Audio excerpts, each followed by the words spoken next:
অনেক দিন পর পরিচিত মানুষের সাথে যখন দেখা হয় তখন মনটাই ভরে যায়। কারণ হচ্ছে গিয়ে অনেক দিন পর দেখা হয়। কাজের সুবাদে কেউ কারো সাথে দেখা করার সময় পায় না। তো যাই হোক, আসসালামু আলাইকুম সবাইকে। সবাই কেমন আছেন? আশা করি ভালো আছেন। আল্লাহর রহমতে আমরাও ভালো আছি। মেয়েকে টাটা দিয়ে আবার বের হয়ে পড়লাম। আর দিনটা ছিল শুক্রবার যেহেতু আমরা হচ্ছে গিয়ে বাসায় অনেকক্ষণ মুভি দেখেছি। আমার মেয়ে, আমি আর আমার হাসব্যান্ড। আমার বাচ্চাদের যেহেতু পরীক্ষা, তো আমরা ৩ জনে মুভি দেখে তারপর আমার মেয়েকে টাটা দিয়ে হচ্ছে গিয়ে আমি আমার হাসব্যান্ড বের হয়ে পড়লাম। তো কিছু বাজেট মানে করেছি যে এই কেনাকাটাগুলো করা লাগবে, তো যেগুলো না হলেই না। তো আমরা দুজনেই বের হয়েছি সেজন্য। আর সন্ধ্যার সময় বের হয়েছি। এর মধ্যে হচ্ছে গিয়ে আমার হাসব্যান্ডের এক্স কলিগ ফোন দিয়েছে। সেও নাকি মানে দাঁতের ডক্টরের কাছে এসেছে। তো আমরা বের হওয়ার পরপরই ফোন এসেছে। তো ওনার সাথে দেখা হয়ে গেল। অনেকদিন পর ওনার সাথে দেখা হয়েছে। কারণ হচ্ছে গিয়ে ওনার মানে ফ্যামিলিতে ওনার ছোট ভাইটা মারা গিয়েছে। এটা আপনাদের সাথে ভিডিওতে আমি শেয়ার করেছিলাম। তো যেখান থেকে আমরা আম এনেছিলাম, তো আমের ভিডিও আপনারা আমার পরিচিত যারা আছেন তারা অবশ্যই দেখেছেন। তো যে ব্যক্তি আমাকে আম পাঠিয়েছিল সে ব্যক্তি আর দুনিয়াতে নাই। তো যাই হোক, আল্লাহ তাকে জান্নাত নসিব করুক, এটাই দোয়া করি।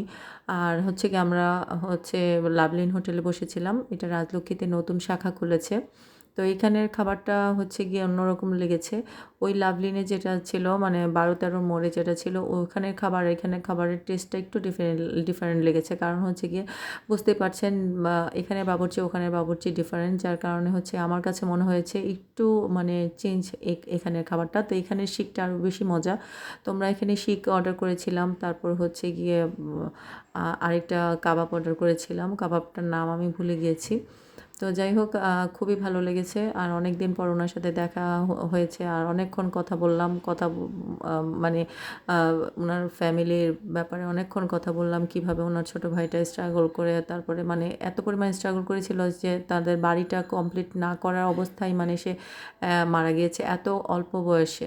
তো আমি সবসময় আমার হাসব্যান্ডকে বলি, দেখো মানুষের বয়সে মারা যায় না, মানুষে হচ্ছে কি রোগে মারা যায়। আর কার কখন যে কী রোগ হয়ে আছে কেউ চেক আপ না করলে জানবেই না যে তার একটা সমস্যা আছে। তো যাই হোক, আমরা হচ্ছে এখানে কাবাবটা অর্ডার করেছিলাম। এটা মূলত মানে কি কাবাব যেন, শামি কাবাব না কি যেন কাবাব একটা ভুলেই গেলাম। এটা চিকেন কাবাব, এটা খুব মজা ছিল। তো ওই ব্রাঞ্চেরটাও আমরা টেস্ট করেছি। ওই ব্রাঞ্চেরটা থেকে এইখানেরটা বেশি মজা লেগেছে। আর আপনারা তো জানেনই, প্রথম যখন যে কোনো জিনিস উদ্বোধন হয় সেখানের খাবারটা কিন্তু অনেক মজা হয়। তো আমি আর আমার হাসব্যান্ড হচ্ছে গিয়ে শেয়ার করে খেয়েছি। মানে দুজনে দুইখানে মানে আমরা যে কোনো জায়গায় হচ্ছে গিয়ে খাবার অর্ডার করলে দেখা যায় যে দুইজনে টেস্ট করার জন্য অনেক ধরনের খাবার মানে নিই।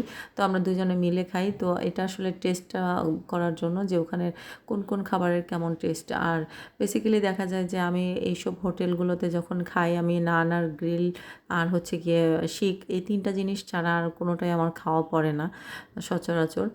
তো সালাডটা খুবই ফ্রেশ ছিল আর খুবই মজা ছিল। তো আমি হচ্ছে গিয়ে খাওয়ার ভিডিওটা লং করেছি কারণ আমার কাছে খুবই ভালো লাগে খাওয়ার ভিডিও করতে। এটা আপনাদের সাথে আমি আগেও বলেছি। আর আমার খাওয়া প্রায় শেষ। তারপরে হচ্ছে গিয়ে 7 আপ নিয়েছি। আর ড্রিঙ্কস হচ্ছে কাঁচের বোতলের ড্রিঙ্কসটা বেশি মজা লাগে কেন জানি, প্রচুর ঠান্ডা থাকে। তারপরে আবার খাওয়া শুরু করলাম। মানে আমার খাওয়া শেষই হচ্ছে না। তো রাতের বেলা এসে আর ভাত মানে খেতেই পারি নাই ওই পর্যন্তই। কারণ হচ্ছে গিয়ে পেট এত পরিমাণ ভরেছিল মানে যেহেতু অনেক খাবার অর্ডার করেছি, মানে একদম পেট ভরে গিয়েছিল। তো যাই হোক, আর বাচ্চাদের জন্য হচ্ছে গিয়ে আগে অর্ডার দিয়ে দিয়েছি। ওদের জন্য শিক আর হচ্ছে গিয়ে এই কাবাবটা অর্ডার দিয়েছি। আর ওরা নান খাবে না, তো নানটা শক্ত হয়ে যাবে, যার কারণে হচ্ছে ওদের জন্য পরোটা অর্ডার করেছিলাম। আর আমার জন্য চা অর্ডার করে দিয়েছি। আর মেয়েকে বাসায় রেখে অনেকক্ষণ আগে বের হয়েছি, যার কারণে একটু তাড়া ছিল যে বাসায় তাড়াতাড়ি আসতে হবে। তো ওনার সাথে অনেকক্ষণ কথা বললাম। ইসমাইল ভাইয়ের সাথে, ওনার নাম হচ্ছে ইসমাইল ভাই, আমার হাজব্যান্ডের এক্স কলিগ।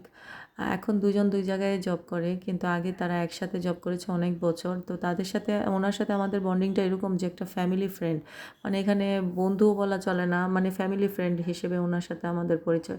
যাই হোক, দোয়া করি উনি যেন সুস্থ থাকে, ওনার ফ্যামিলিরা যেন সুস্থ থাকে। সবাই ভালো থাকবেন। আল্লাহ হাফিজ।